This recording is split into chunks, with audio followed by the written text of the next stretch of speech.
থাকেন একবার করে খান, কীরকম লাগবে আপনারা খেয়েই বলবেন। আমরা ওই যে কলমি শাকের তলার যে অংশটা বেশি বাড়তি অংশটাকে ফেলে দিই, অনেক সময় খাই না, কিন্তু না, পয়সা দিয়ে কেনা জিনিসটা কিনা কেন খাবো না, সেই জন্য আমি তলার অংশটিকে এমনিও কচকচ করে, তাই জন্য তলার একটু বড় করে অংশটা কেটে রেখে দিই।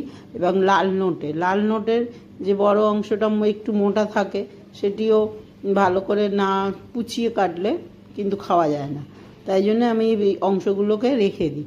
তারপর কলমি শাকের তলার মোটা অংশটা, লাল নোটের মোটা অংশটা রেখে দিয়ে পরে একদিন সেইটি আরেকটি পদ বানাই, যেরকম এর মধ্যে আপনি বেগুন, কুমড়ো, পটল, ঝিঙে, এই যে এরকম বড় বড় অংশটা দেখাচ্ছি, যেটা সব রকমই আনাজ দিতে পারেন, যদি উচ্ছে খান উচ্ছেও দিতে পারেন। তো এই রকম অংশ দিয়ে আমি একটা